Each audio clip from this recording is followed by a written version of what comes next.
Entonces,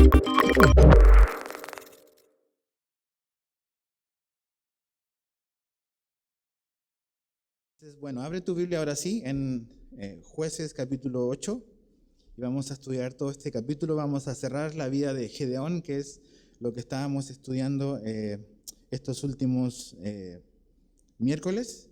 Entonces vamos a leer los primeros 3 versículos, oramos y comenzamos a estudiar. Dice así: Pero los hombres de Efraín le dijeron: ¿qué es esto que has hecho con nosotros, no llamándonos cuando ibas a la guerra contra Madián? Y le reconvinieron fuertemente, a los cuales él respondió: ¿qué he hecho yo ahora comparado con vosotros? ¿No es el rebusco de Efraín mejor que la vendimia de Abiezer? Dios ha entregado en vuestras manos a Oreb y a Zeb, príncipes de Madián. ¿Y qué he podido yo hacer comparado con vosotros? Entonces el enojo de ellos contra él se aplacó, luego que él habló esta palabra. Entonces, Padre, te pedimos de que tú abras nuestro corazón y entendimiento y que podamos comprender y recibir en nuestro corazón lo que tú nos quieres enseñar aquí en tu palabra. Háblanos, Señor, en el nombre de Jesús oramos. Amén. Cuando estábamos iniciando esta serie en este libro, algo que dijimos que era bueno recordar es que pues todas las historias que están aquí insertadas en este libro no son historias nada más así como que al azar, sino que cada historia de cada juez está dentro de un contexto que es el contexto del libro de Jueces. Y si pudiésemos como que, no nosotros, sino que el mismo libro nos dice cuál era como el tono de la época en la que estos jueces vivieron, y era básicamente cada quien hacía lo que bien le parecía. Entonces, estaba pensando eso esta semana, y en el libro de Jueces, Dios nos demuestra que estamos bien equivocados al pensar que haciendo lo que bien nos parece, seremos realmente felices y nos irá bien. Si tú pensabas que, para poder ser feliz y para poder disfrutar de la vida, se trata de que yo por fin haga lo que yo quiero, el libro de Jueces es una demostración de parte de Dios para nosotros de que ni aún así las cosas van a salir bien. Esta es la época donde cada quien hace bien lo que le parece y es un desastre. La gente está con dolor, en esclavitud. Entonces las cosas no son como nosotros pensamos, y el libro de Jueces es una muestra de eso, es un botón. Entonces, así como Dios levantó a diferentes hombres, el que estamos estudiando, del cual pues la Biblia ha dedicado 3 capítulos, que es Gedeón, es una historia interesante. Dios lo llama como un hombre valiente, y ya se acordarán, ¿no?, que está renuente, da una serie de requisitos a Dios para confirmar de que finalmente Dios le está llamando. El capítulo 7 vemos que él va a la batalla y Dios confunde a los madianitas, a los enemigos, y finalmente muchos van a morir ahí. Entre ellos se mueren, se matan a sí mismos, y un grupo sale huyendo.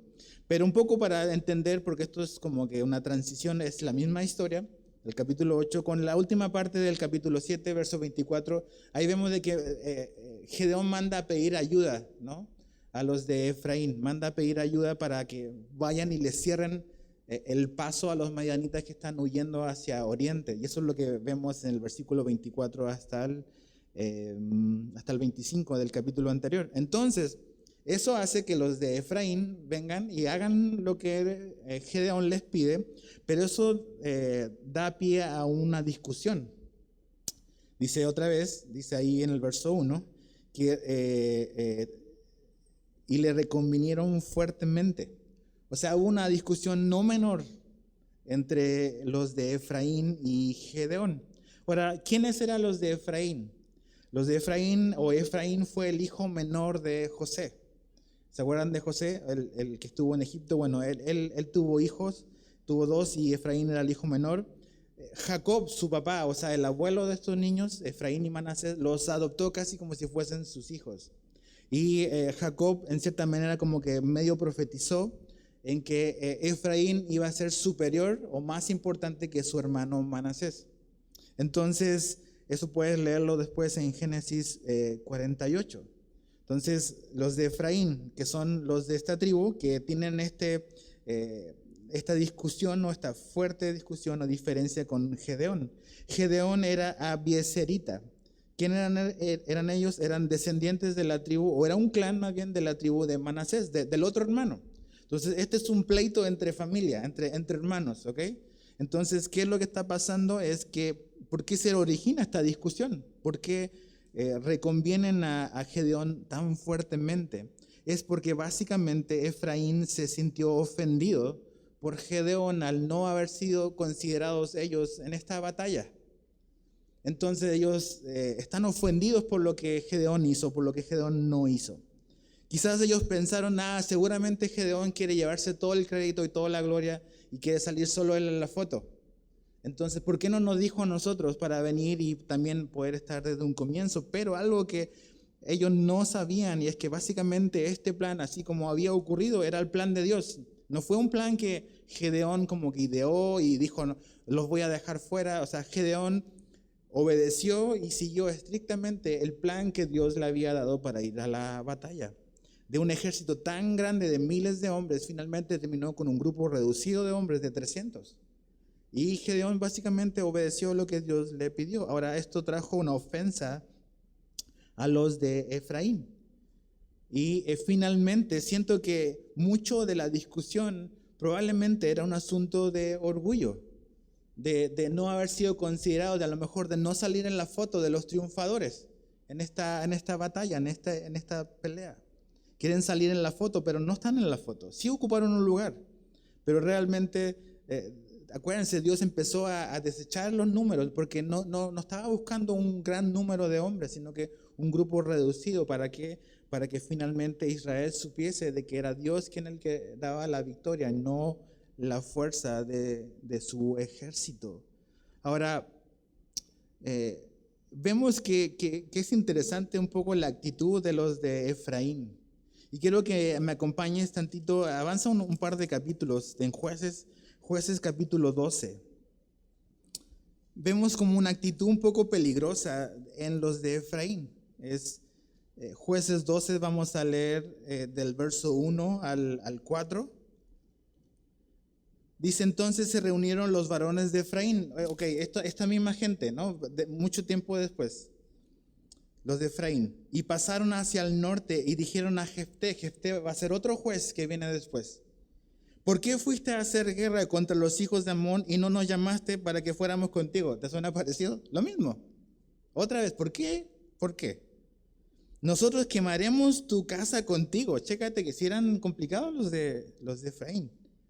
Y Jefté le respondió, yo y mi pueblo teníamos una gran contienda con los hijos de Amón y os llamé y no me defendisteis de su mano.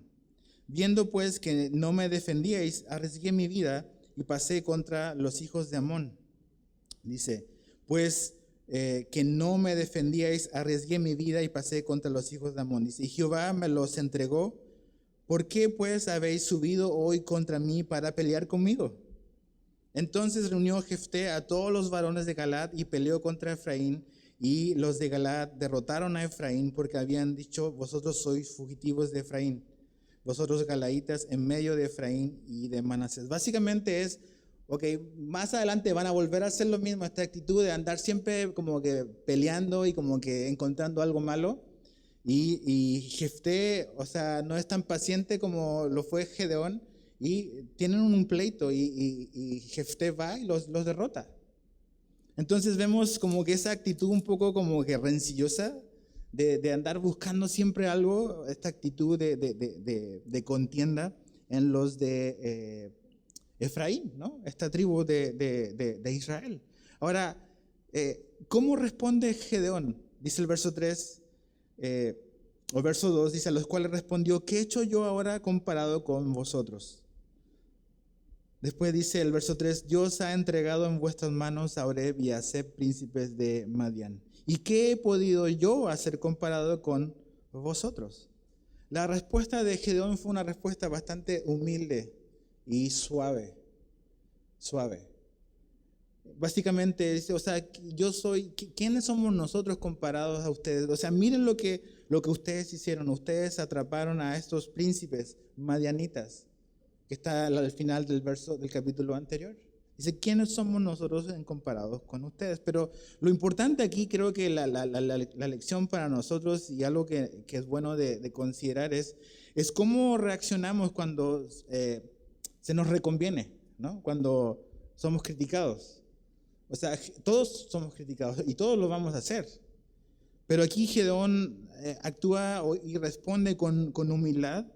Y es importante recordar lo que dice Proverbios 15:1. Dice, la respuesta apacible desvía el enojo, pero las palabras ásperas encienden los ánimos. Estoy leyendo de la Nueva Traducción Viviente. Dice, la respuesta apacible desvía el enojo, pero las palabras ásperas encienden los ánimos. No vemos que Gedeón entre como en la discusión y bueno, ¿y por qué? O sea, ¿qué onda con ustedes, no? O sea, no los llamé, no los necesito. No sé, él podía haber incurrido en una serie de argumentos para entrar en conflicto, pero realmente su respuesta y su actitud fue bastante humilde. Y no porque él sea un cobarde. Vamos a ver después cómo es Gedeón. Tiene su carácter el hombre. Pero aquí, al menos con los de Efraín, él responde apaciblemente. Y esto es importante. Tú y yo no somos responsables por el enojo de los demás. Pero sí soy responsable ante Dios como yo respondo a eso. Tú y yo no somos responsables por las actitudes que tienen los demás hacia nosotros. Ellos son responsables. Pero Dios sí me hace responsable en cómo yo voy a responder a eso. Y eso es algo que tenemos que recordar. Entonces podríamos decir aquí que Gedeón elige qué batallas va a pelear. O sea, él no está interesado en pelear con sus hermanos y seguirles como que debatirles o no. O sea, ok, ustedes son más grandes, mira lo que hicieron. Realmente él no se clava en esa pelea, no, elige no pelear esa pelea. Porque él está interesado en otra pelea. Él va persiguiendo a los de Madián. Va a perseguir a los que huyeron del ejército. Entonces va tras ellos. ¿Y sabes qué? Conflictos van a haber muchísimos a veces alrededor de nuestra vida, pero tenemos que ser bien sabios para elegir qué batallas vamos a pelear. Porque realmente nos podemos desgastar peleando peleas que no valen la pena. Que nada más van a traer un desgaste en nuestra vida. ¿Y qué onda de andar peleando entre hermanos cuando el enemigo es otro? No es Efraín. Y Gedeón no es enemigo de los de Efraín. Los enemigos son los madianitas. Y Gedeón lo entiende que realmente su enfoque en este momento debe ser los enemigos. Y mis hermanos no son mis enemigos. Y tenemos que recordar que como cristianos, tu hermano cristiano no es tu enemigo, no es tu adversario. A veces nos clavamos en discusiones y en pleitos cuando no debiésemos de perder nuestro tiempo en eso. Tu hermano no es tu enemigo, ¿ok? Nuestro adversario es Satanás. De él, y como dice bien la Biblia, no debemos de ignorar sus artimañas. Él siempre va a querer sembrar discordia entre los hermanos. Él siempre es el acusador de los hermanos. Entonces él quiere vernos así, condenados, acusados, derrotados, para ya no hacer nada. Entonces, ok, Gedeón dice, no, o sea, nosotros somos poquitos comparado con ustedes. Mira el triunfo que Dios les dio a ustedes. Un hombre está actuando con sabiduría, con diplomacia. Ahora, fíjate el verso 4 al verso 9. Dice, y vino Gedeón al Jordán, y pasó él y los 300 hombres que traía consigo, cansados más todavía persiguiendo. Y dijo a los de Sucot, yo os ruego que deis a la gente que me sigue algunos bocados de pan, porque están cansados, y yo persigo a Seba y Salmuna, reyes de Madián, los cuales, y los principales de Sucot respondieron, ¿están ya Seba y Salmuna en tu mano para que demos pan a tu ejército? Y Gedeón dijo, cuando Jehová haya entregado en mi mano a Seba y a Salmuna, o sea, Gedeón está seguro que eso va a ocurrir. No dice si es que Jehová los entrega, no, cuando esto ocurra. Yo trillaré vuestra carne con espinos y abrojos del desierto. De allí subió a Peniel y les dijo las mismas palabras. Y los de Peniel respondieron como habían respondido los de Sucot. Y él habló también a los de Peniel diciendo, cuando yo vuelva en paz, derribaré esta torre. ¿Qué es lo que está ocurriendo aquí? Son los madianitas en fuga. Están huyendo. Están huyendo de Gedeón y de sus 300. Es una persecución extenuante. Realmente es un grupo reducido, siguiendo a un grupo bien grande. Vamos a ver el párrafo que viene después, que son como 15,000 hombres. 15,000 hombres. Ya 120,000 ya perecieron en esa confusión entre ellos. O sea, imagínate, eran 300 hombres para luchar en contra de un ejército de 135,000. Saca la proporción. Ok, Dios se encargó de los 120,000, pero Gedeón va con los 300 tras el rey, tras los reyes y tras estos hombres que quedaron ahí. Entonces van extenuados, van cansados, van hambrientos. Gedeón ha estado en la lucha y llega a este lugar donde él ve como una opción para rellenar el estanque, ¿no? Necesitan hambre, o sea, necesitan comida, tienen hambre. Y él quiere que sus tropas puedan comer. ¿Y qué es lo que ocurre con los de Sucot y con los de Peniel? Les rechazan la ayuda, se la niegan. Niegan darle alimento. Negaron en un momento de gran necesidad para Gedeón y sus 300 darles alimento. Y no solamente eso, vamos a ver cómo él responde más adelante y te vas a dar cuenta que no solamente le negaron el alimento, sino se burlaron de Gedeón. Se burlaron de él y de sus hombres. Imagínate, esta gente no era extranjera, eran sus hermanos, eran gente de ellos, que se suponía que debían de apoyar. Gedeón no solamente está peleando por Gedeón y su familia, Gedeón está peleando por ellos, incluido esta gente. Pero esta gente no está participando, no está ayudando. No fueron aliados, no se mostraron amigos. No ayudaron a Gedeón, fueron escépticos de Gedeón. Y por lo tanto fueron escépticos de la persona que Dios había levantado para liderar esta batalla. Estaban dudando, pues, de Dios, obviamente. O sea, era cosa de ver nada más lo que acababa de pasar, de cómo 120,000 hombres fueron confundidos y murieron. O sea, era evidente que la mano de Dios estaba detrás de eso. Y a pesar de que las cosas eran evidentes, estos hombres, no sé si por temor a los madianitas, dijeron, no. O sea, ya los tienes en tu mano, ya están derrotados, no, mejor, si no, no vamos a ayudar en nada. Y sabes que eso enojó muchísimo a Gedeón. Es entendible, es su enojo. Que la gente que a veces tú esperas de que te va a ayudar cuando estás necesitado, pues no, porque tendrá otras razones. No fueron aliados, no se mostraron amigos. Y eso es lo que duele más. A veces no es tanto qué hacen tus enemigos, sino es qué hace tu familia. Cuando estás en un momento así como vulnerable y dices, necesito esto. Entonces Gedeón dice, no, o sea, cuando yo vuelva, porque voy a volver con estos reyes, esto es lo que voy a hacer con ustedes. Acuérdate, Dios levantó a este hombre. Gedeón es un juez. Es un hombre que en cierta manera está impartiendo la justicia de parte de Dios. Ahora fíjate el verso 10 y 12. Y Seba y Salmuna estaban en Carcor, y con ellos su ejército como de 15,000 hombres. 15,000, ¿ok? Gedeón, ¿cuántos son? Son 300. Dice, todos los que habían quedado de todo el ejército de los hijos del oriente, que habían caído 120,000. Ahí está la cifra. 120,000 más 15,000 son 135,000. Que sacaban espada, dice. Subiendo pues Gedeón por el camino de los que habitaban en tiendas al oriente de Nova y de Jobea, atacó el campamento porque el ejército no estaba en guardia. Y huyendo Seba y Salmuna, él los siguió y prendió a los dos reyes de Madián, Seba y Salmuna, y llenó de espanto a todo el ejército.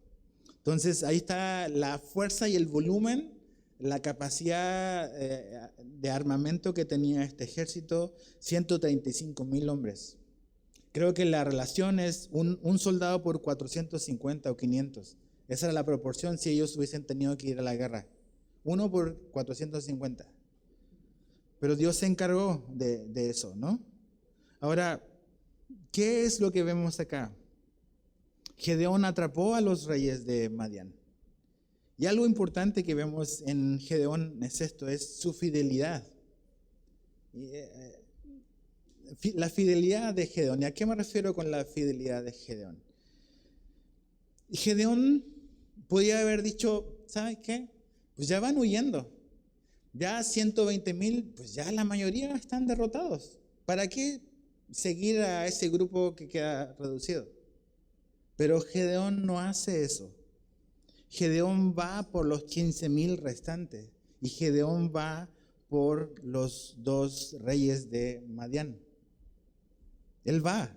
Él no está contento únicamente con una parte, sino que él va a ser fiel en todo lo que Dios le pidió. Y eso es fidelidad. Es hacer todo lo que Dios nos pide. No es nada más una parte, no es nada más lo que me gusta.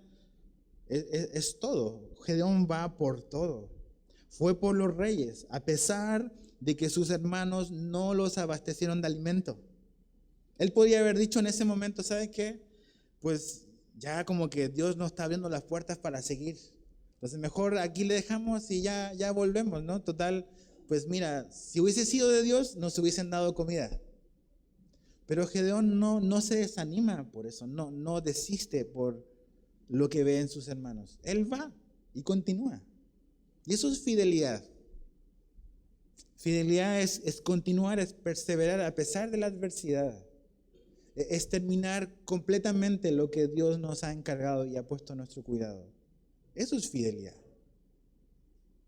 No es dejar como que cosas sueltas y no importa o tener esa mentalidad de no pasa nada. Gedeón no pensaba así. Él, si la instrucción era destruir a los enemigos de Israel, eso era lo que tenían que hacer. Y eso es lo que Gedeón va a hacer. No se va a rendir hasta dar con ellos. Verso 13 al 17. Entonces Gedeón, hijo de Joás, volvió a la batalla antes que el sol subiese, y tomó a un joven de los hombres de Sucot y le preguntó, y él le dio por escrito los nombres de los principales de los ancianos de Sucot, 77 varones. Y entrando a los hombres de Sucot dijo, he aquí a Seba y a Salmuna, acerca de los cuales me saheristeis, diciendo, ¿están ya en tu mano Seba y Salmuna para que te demos nosotros pan a tus hombres cansados? Dice, y tomó a los ancianos de la ciudad y espinos y abrojos del desierto y castigó con ellos a los de Sucot. Asimismo derribó la torre de Peniel y mató a los de la ciudad. Entonces Gedeón no es cobarde, ¿ok? Cuando decide no engancharse con el asunto con los de Efraín, no es porque es un hombre miedoso, sino porque él sabe cuál es la batalla que tiene que pelear, ¿ok? No contra sus hermanos, sino contra los enemigos y con la gente que se opone al plan de Dios. Entonces, interesante, cuando llega a Sucot, esas son ciudades que están al oriente. Al oriente están como al este del río Jordán, en la parte de arriba de Israel. Entonces era como la ruta de escapada de los de Madián, están huyendo. Entonces pasan por ahí y finalmente pasa Gedeón por ahí y dice, ok, voy a ir tras él, pero voy a volver y cuando vuelva voy a cumplir lo que dije. Voy a cumplir lo que dije. Castigó a los responsables, no a todos los de Sucot, sino a los líderes. ¿Por qué? Porque siento que Gedeón quiere marcar un precedente y quiere marcar un principio, y creo que este es un principio importante. Era su responsabilidad, ¿de quién? De los de Sucot. Era su responsabilidad tomar su lugar en la obra de Dios y apoyar lo que Dios había llamado a otros a hacer. Somos parte de un cuerpo. No debemos tener la mentalidad de, si Dios no me envió a mí, no apoyo. O sea, ellos, pues ve tú, yo no voy a apoyar, ¿no? O sea, ellos tenían esa mentalidad como muy individualista. lo que me conviene, lo que me va a perjudicar, cuánto me va a costar, cuánto va a significar para mí. Entonces, mejor no. Pero realmente, o sea, Gedeón también estaba peleando por ellos. Aunque ellos no habían sido llamados a salir, ellos podían haber apoyado con alimento. Y sabes que a veces los planes de Dios se van a cumplir, ¿ok? Su voluntad va a ser hecha. Pero muchas veces nosotros como que no estorbamos y no colaboramos con los planes de Dios. Dios a lo mejor te ha dado talentos, te ha dado dones, te ha dado tiempo, te ha dado recursos económicos. Y tú dices, a lo mejor Dios no me ha enviado a mí a salir de misionero fuera de este país. Pero sí puedes orar, sí puedes apoyar económicamente. Hay cosas que podemos hacer, aún y que nosotros no hayamos sido enviados nosotros. Porque muchas veces no lo hacemos porque no nos sentimos parte o se nos olvida de que finalmente la iglesia es un cuerpo y que hay necesidades, que hay cosas que debemos de ver, hay cosas en las cuales podemos apoyar e involucrarnos. Pero si tenemos esta mentalidad de, pues yo vivo mi vida, mi metro cuadrado y no apoyo nada lo que no tenga que ver con lo mío, pues realmente nos vamos a perder una gran bendición y también otras cosas van a sufrir. O sea, Gedeón pasó hambre. Ok, se logró de todas maneras lo que Dios quería que ocurriera. Porque su voluntad se va a hacer, la voluntad de Dios. Pero a veces esta gente, en lugar de haber quizás pasado por esta vergüenza de lo que va a ocurrir, de lo que hizo Gedeón con ellos, ¿qué les costaba dar provisión? ¿Qué les costaba dar alimento? Ahora, algo interesante, no con los de Sucot, sino con los de Peniel. Aparentemente Peniel, esta ciudad que estaba cercana también ahí, tenía aparentemente una torre. Y Gedeón la derribó y en ese asunto es que gente murió. No dice necesariamente el énfasis y lo que lo que Gedeón dijo que iba a hacer era, voy a derribar la torre. No dijo voy a venir y voy a matar a la gente. Entonces lo que los comentaristas creen que aquí ocurrió es que básicamente él va y va a derribar la torre, pero la gente de Peniel se resistió. Y en ese dime y diretes y en el forcejeo de derrumbar esta cosa, gente también murió. No es que Gedeón simplemente fue a cortar cabeza porque estaba enojado, sino que él fue a derribar la torre. Y al hacer eso, gente también murió. Ahora, ¿se equivocó Gedeón al hacer esto o no? La Biblia no dice nada. Nada más está relatando un hecho. No está ni validando esto, ni tampoco está hablando mal en contra de lo que Gedeón hizo, aquí al menos. Entonces es una decisión que a lo mejor tenemos que tomar nosotros. Pero la Biblia, Dios no tiene ninguna vergüenza, ningún temor a mostrarnos la historia como es. La Biblia no es un libro censurado para mostrar lo que es conveniente, sino que Dios nos muestra a estos héroes con sus virtudes, pero también, sobre todo, con sus defectos. Y cuando ves a hombres como Gedeón, cuando ves a los jueces que pasaron y a los que van a venir, te vas a dar cuenta que realmente no hay ningún hombre perfecto. No hay ningún hombre perfecto. Dios está demostrándole a los hijos de Israel que finalmente, por muy buen juez que ellos puedan tener, sigue siendo insuficiente. No hay ningún hombre capaz de la labor y de lo que Israel realmente necesita. Voy a terminar un poco con esa idea al final. Verso 18 al 21, fíjate. Luego dijo Seba y Salmuna, los reyes de Madián, ¿qué aspecto tenían aquellos hombres que matasteis en Tabor? Esto es un incidente que pasó previamente, Dice, Gedeón le está preguntando a los reyes, oye, ¿cómo eran estos hombres que ustedes mataron? Entonces está hablando de un incidente que la Biblia no menciona que ocurrió previamente aquí. Dice, y ellos respondieron, verso 18, como tú, así eran ellos. Cada uno parecía hijo de rey. Y él dijo, mis hermanos eran hijos de mi madre, o sea, hermanos sanguíneos. Vive Jehová, que si les hubierais conservado la vida, yo no os mataría. Y dijo a Jeter, su primogénito, levántate y mátalos. Pero el joven no desenvainó su espada porque tenía temor, pues aún era muchacho. Entonces dijeron Seba y Salmuna: levántate tú y mátanos, porque como es el varón, tal es su valentía. Y Gedeón se levantó y mató a Seba y Salmuna, y tomó los adornos de lunetas que sus camellos traían en el cuello. Y los israelitas dijeron a Gedeón: sé nuestro señor tú, y tu hijo y tu nieto, pues que nos has librado de la mano de Madián. Mas Gedeón respondió: no seré señor sobre vosotros, ni mi hijo os señoreará. Jehová señoreará sobre vosotros. Aquí está la muerte de los reyes de Madián. Finalmente Gedeón los mata, porque se entera de que han sido responsables de una matanza previa que Jueces no menciona que ocurrió, donde su familia fue asesinada. Y en cierta manera, ¿se acuerdan cuando estudiamos los libros del Pentateuco? Es como un vengador, el vengador de sangre. Es un miembro de la familia, toma el rol de traer justicia a una muerte de alguien de su familia. Eso estaba contemplado en la ley.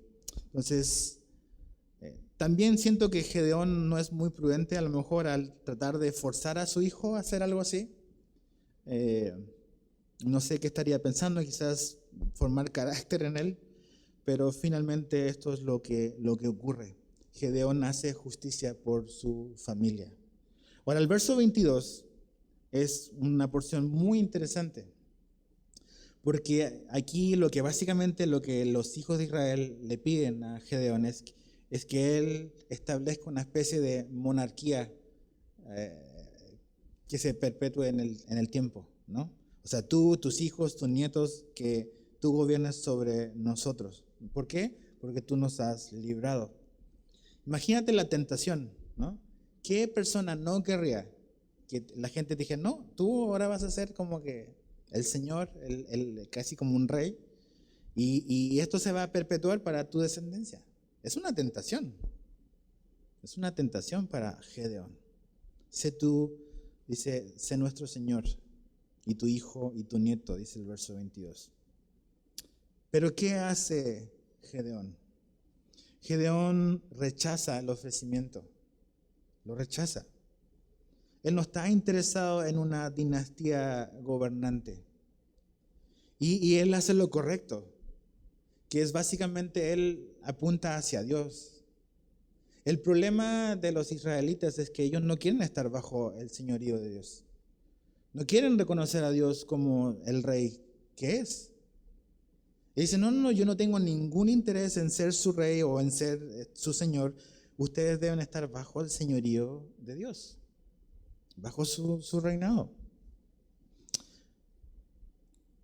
Acompáñame a 1 Samuel capítulo 8. 1 Samuel capítulo 8. Verso 4 al 7. Aquí vemos mucho tiempo después a Samuel. Ahora, Samuel también es considerado como el último juez. Y fíjate lo que ocurre ahí, verso 4. Entonces todos los ancianos de Israel se juntaron y vinieron a Ramá para ver a Samuel y le dijeron: he aquí tú has envejecido y tus hijos no andan en tus caminos. Por tanto, constitúyenos ahora un rey que nos juzgue, como tienen todas las naciones. Pero no agradó a Samuel esta palabra que dijeron: danos un rey que nos juzgue. Y Samuel oró a Jehová. Y dijo Jehová a Samuel: oye la voz del pueblo en todo lo que te digan. Fíjate, aquí está la razón. Porque no te han desechado a ti, sino a mí me han desechado, para que no reine sobre ellos, conforme a todas las obras que han hecho desde el día que los saqué de Egipto hasta hoy, dejándome a mí y sirviendo a dioses ajenos. Así hacen también contigo. O sea, es todo el historial, dice, desde que los saqué de Egipto. O sea, no es algo reciente. Entonces, ¿qué es lo que está ocurriendo? Es lo que siempre quieren, lo que aquí está ocurriendo con Gedeón. Ellos no quieren a que Dios gobierne sobre sus vidas. Es una rebeldía en contra de Dios. Y nos cuesta muchísimo eso. No queremos que Jesús sea el Señor de nuestra vida. Queremos poner a la gente que queremos realmente manipular la situación a nuestro antojo. Pero realmente el problema lo tenemos con Dios. No queremos a Dios como el Rey de nuestra vida. No queremos que Él diga y nos dicte lo que tenemos que hacer.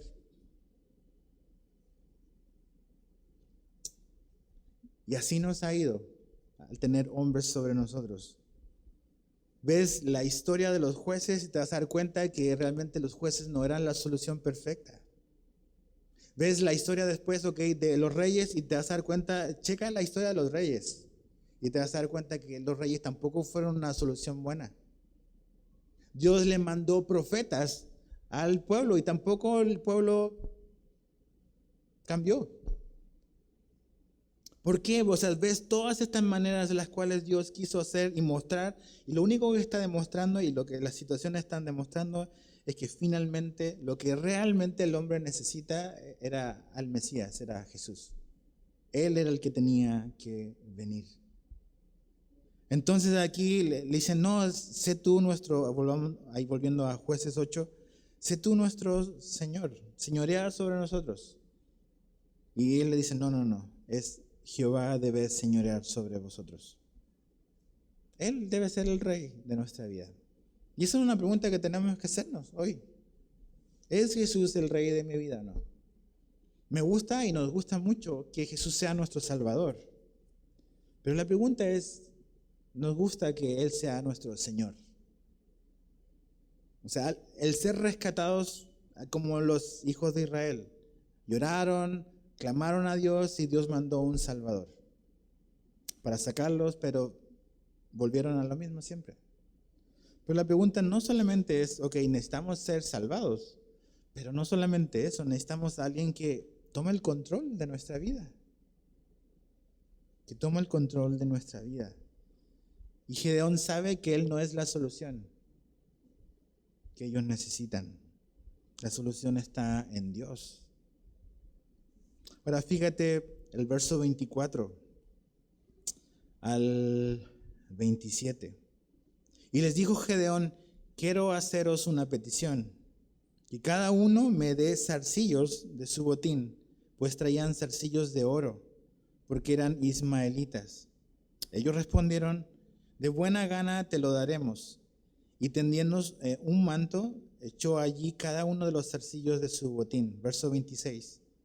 Y fue el peso de los zarcillos de oro que él pidió, 1,700 ciclos de oro. Esos son como entre 20 a 30 kilos de oro.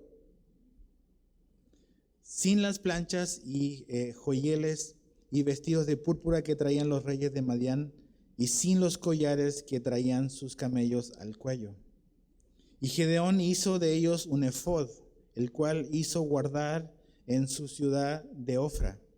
Y todo Israel, chécate, y todo Israel se prostituyó tras ese efod en aquel lugar, y fue tropezadero a Gedeón y a su casa. ¡Wow! Ahí está el juez, el hombre valiente y valeroso, el ídolo en Ofra. Este es como una especie de, el botín, ¿no? Vamos a recolectar todo lo que agarramos de nuestros enemigos, y aparentemente lo que Gedeón está pensando es hacer una especie como de trofeo, algún emblema, algo que recuerda a lo mejor esa victoria, ese triunfo sobre los madianitas.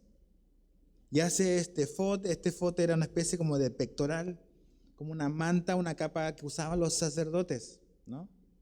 Y decide hacer algo así. ¿Por qué hace un efod? No sabemos.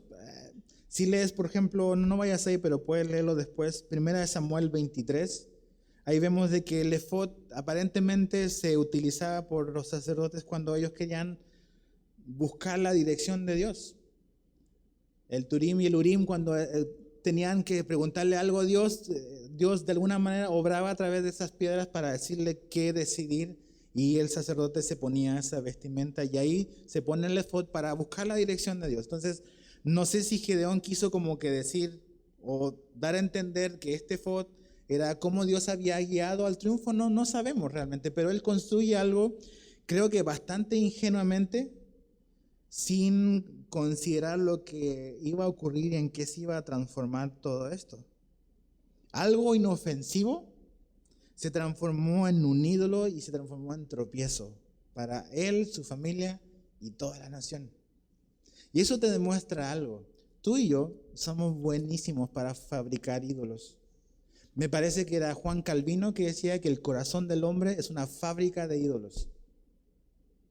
Una fábrica de ídolos. Y sabes que esto no es la primera vez que pasa, que a lo mejor algo bueno, algo inocente, se transforma a la larga en algo malo. Mira, acompáñame a Segunda de Reyes, capítulo 18. Avanza hacia tu derecha, Segunda de Reyes, capítulo 18.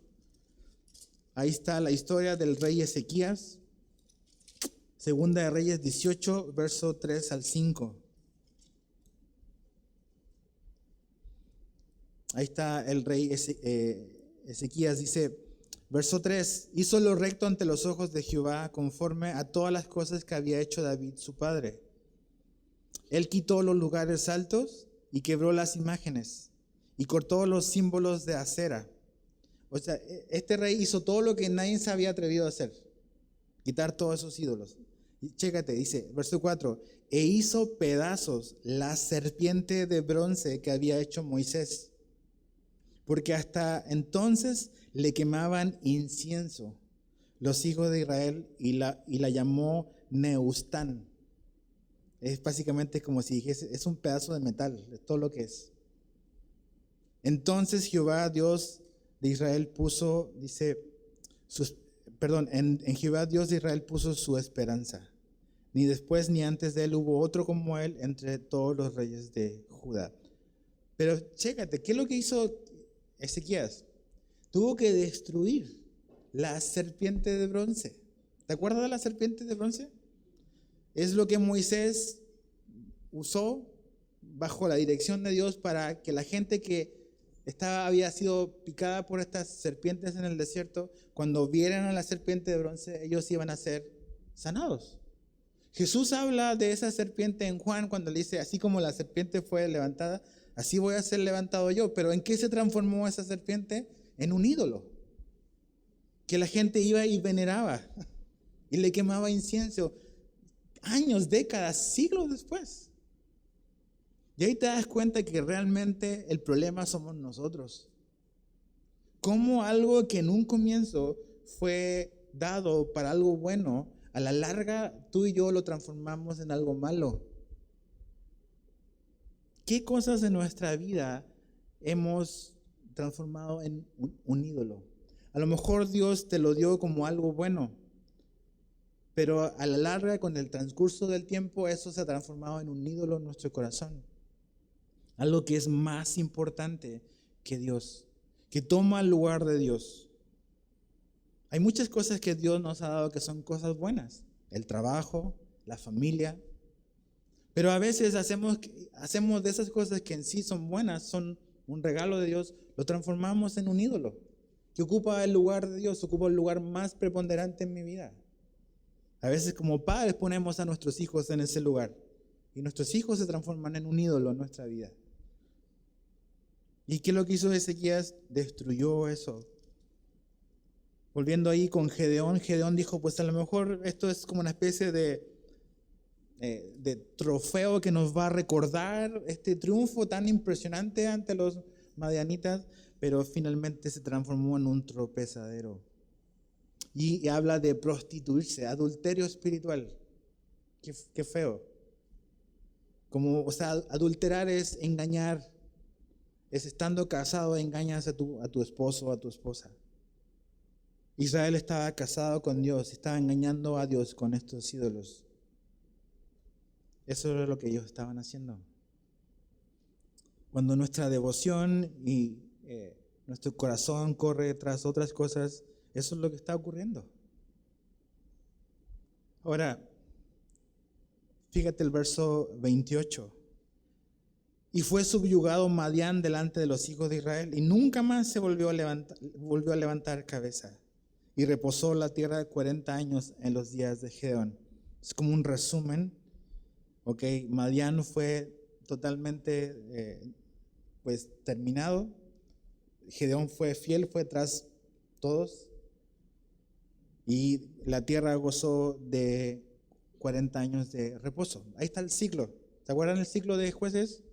Dios levanta un libertador y finalmente viene paz a la tierra. Ahora fíjate el verso 29 al 32. Podía terminar la historia ahí, pero no termina ahí. Dice, luego Jeroboam, o sea que es Gedeón, hijo de Joás, fue y habitó en su casa. Y tuvo Gedeón 70 hijos. Dije, órale, su esposa muy valiente. No, dice que constituyeron su descendencia porque tuvo muchas mujeres. ¿Ves? La Biblia también habla de estas cosas, de estos héroes. ¿Ok? También su concubina. Dice que estaba en Siquem, le dio un hijo y le puso por nombre Abimelech. Y murió Gedeón, hijo de Joás, en buena vejez y fue sepultado en el sepulcro de su padre Joás, en Ofra de los Abiezeritas. Aquí está la muerte de Gedeón. Y ¿sabes qué? Esto está mal en Gedeón. O sea, la instrucción de Dios siempre ha sido que un hombre se case con una mujer. En el Edén dice, o sea, el hombre va a dejar a su padre y su madre y se unirá a su mujer, no sus mujeres. Es singular, no plural.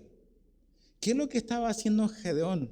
Aparentemente y probablemente nada más está imitando lo que hacen las naciones extranjeras que le rodean. Esa es la costumbre de los reyes, de la gente que está en poder, tener muchísimas esposas. Pero ese no es el diseño de Dios. No es el diseño de Dios. Gedeón está haciendo algo que no es la perfecta voluntad de Dios. Y aparte, no dice cuántas esposas tuvo muchísimos hombres, ¿no? Pero aparte, no solamente tuvo una esposa, sino que tuvo una concubina. ¿Qué necesidad? O sea, como que una mujer nada más con las que tiene relaciones. Eso es una concubina en este tiempo. Pero dices, ok, no tiene trascendencia. Sí, le da un hijo a Abimelech y vamos a ver en el siguiente capítulo lo grave, ¿ok? Cuando empezamos a hacer cosas así, o sea, nos metemos en problemas tremendos.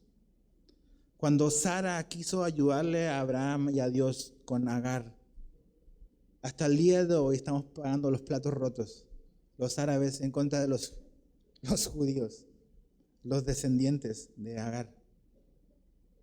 Entonces en ese momento Gedeón dice, no importa, tengo muchas esposas y tengo esta concubina y voy a tener un hijo, pero resulta que el hijo va a ser muy diferente a su papá. Entonces Gedeón también tiene esto. Y la Biblia lo muestra. Dice verso 33, pero aconteció que cuando murió Gedeón, los hijos de Israel volvieron a prostituirse, yendo tras los Baales, y escogieron por Dios a Baal Berit. Y no se acordaron los hijos de Israel de Jehová su Dios. Ese es el problema. Mala memoria. Mala memoria. La mala memoria nos hace ser mal agradecidos. Dice que los había librado de todos sus enemigos en derredor. Ni se mostraron agradecidos con la casa de Jeroboam, el cual es Gedeón, conforme a todo el bien que él había hecho a Israel. Ahí está el ciclo del pecado otra vez. Muere el juez, ¿y qué es lo que viene? La gente vuelve a hacer lo que siempre quiso hacer. Mientras vivió Gedeón hubo una relativa paz, pero mientras se murió, o cuando él murió, la gente volvió a hacer lo que siempre quiso hacer. Realmente el clamor que ellos tenían para pedir ayuda a Dios era nada más, es sácame del problema para que después yo vuelva a hacer lo mismo. Eso no es arrepentimiento. No es arrepentimiento. Falta de gratitud, falta de memoria y vuelven a lo mismo. Ahora, como conclusión, ¿qué es lo que veo en esta historia de este hombre en estos 3 capítulos? Es que Dios llama a personas ordinarias para hacer a través de ellos cosas extraordinarias. Y la Biblia está llena de historias así, de hombres y mujeres ordinarios a través de los cuales Dios hace cosas extraordinarias. Pero también veo algo importante en la vida de Gedeón. Y es que debo ser cuidadoso en confiarme y pensar que yo estoy exento de lo que Dios le pide a todos los demás. Porque Gedeón en algún momento, ves a un hombre que era temeroso, que Dios lo llama, le dice, no, tú eres un hombre valiente, vas a ir y vas a hacer esto, y Gedeón obedece y actúa y va tras los enemigos. Pero ves esta parte final después de su vida y ves en cierta manera como un relajo en su caminar a lo mejor con Dios. A veces llegas a un punto donde dices, no es que Dios me está usando, entonces como que pensamos de que Dios me está usando para algo grande, eso me exenta de yo puedo hacer lo que quiero con mi vida, y no es así. Tenemos que ser muy cuidadosos con nuestro corazón porque nuestro corazón es muy, muy engañoso. Hay muchísimas historias de pastores, de gente que fue grandemente usada por Dios, pero que estaban viviendo una vida diferente en lo privado. Y que por alguna razón muchos dicen, es que yo veía que Dios me seguía usando y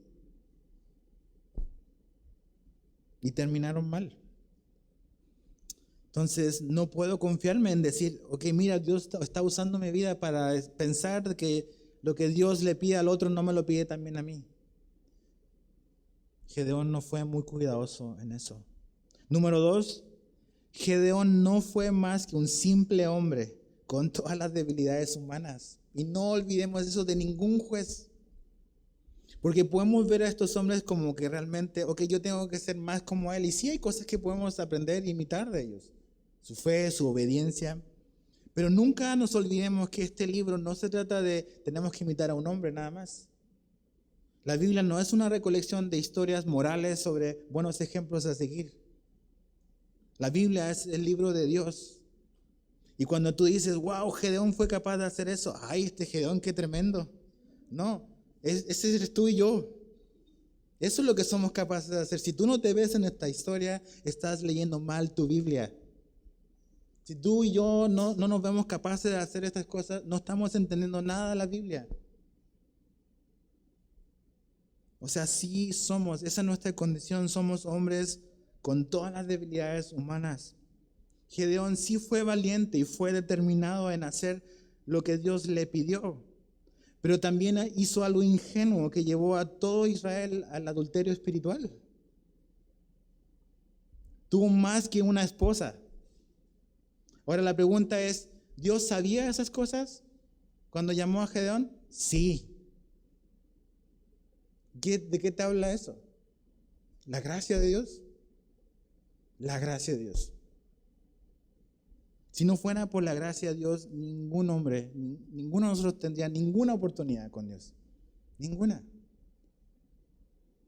No importa cuán valiente hayas sido en obedecer a Dios, tú y tu familia siguen estando en necesidad de un Salvador, y ese Salvador no eres tú, ni lo soy yo.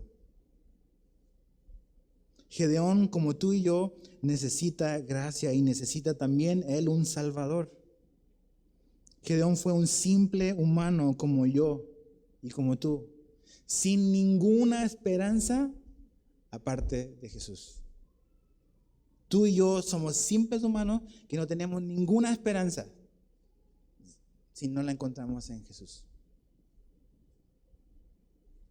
Y es gracia. ¿Por qué necesitamos gracia? Porque sin ella no tenemos oportunidad de nada. Y sabes que cuando vemos estas historias tenemos que ver eso. Finalmente el modelo de jueces siguen siendo hombres frágiles, con capacidades limitadas, hombres pecaminosos también como tú y yo. Ves a los reyes después lo mismo. Entonces finalmente Dios nos está demostrando de que finalmente lo que va a venir después, lo que estudiamos estos domingos, a Jesús en la cruz, es la culminación del plan de Dios. Ese es el Salvador que necesitamos. Ese es el libertador que el hombre necesita. Ahora quiero terminar con esto. Vamos a Tito 3, 4 al 5. El libro de Tito, al final casi de tu Biblia. Tito capítulo 3, verso 4 al 5 dice: pero cuando se manifestó la bondad de Dios, nuestro Salvador, y su amor para con los hombres, nos salvó no por obras de justicia que nosotros hubiéramos hecho, sino ¿por qué? Por su misericordia. Algo muy, muy importante que tú y yo jamás debemos olvidar es que la salvación que Dios nos ha dado, tus obras, mis obras, no tienen nada que ver ahí. Nada que ver. Es la misericordia de Dios. Gedeón necesitó la misericordia de Dios. Gedeón necesitaba la gracia de Dios. Tú y yo necesitamos la misericordia de Dios, necesitamos la gracia de Dios. Eso es lo que necesitamos. Si no, ninguno de nosotros estaría acá, estaría de pie. No tendríamos oportunidad. Entonces, la próxima vez que quieras juzgar a tu hermano, acuérdate de eso. Sin la misericordia de Dios, ninguno tendría ninguna oportunidad. Y la gracia y la misericordia que tú recibiste es la misma que Dios le quiere dar a tu hermano. Seamos cuidadosos. Y tercero y último y rápido, Dios es fiel y misericordioso con su gente. A pesar de todo esto, a pesar de que volvieron a esto, Dios se mantuvo fiel a la promesa que Él les hizo. Dios no desechó ni ha desechado a su pueblo. Y así de fiel también es con nosotros. Así de fiel. Dios sabe que Gedeón o cualquier otro juez no es lo que realmente Israel necesita. Dios va a usar siglos para demostrarle a Israel y para demostrarle al mundo que realmente lo que el mundo necesitaba es a Dios viniendo y haciéndose hombre, muriendo en una cruz. Eso es lo que el hombre, la humanidad necesita. Entonces, ¿te imaginas? Cuando vemos la historia de Gedeón y de los jueces de aquí, si hay esperanza para Gedeón, ¿sabes para quién hay esperanza? Para ti y para mí. Hay esperanza. Imagínate, hizo tropezar a toda una nación. Y aparece en el capítulo 11 de Hebreos como un ejemplo de fe a seguir. Eso se llama gracia. ¿Verdad que sí?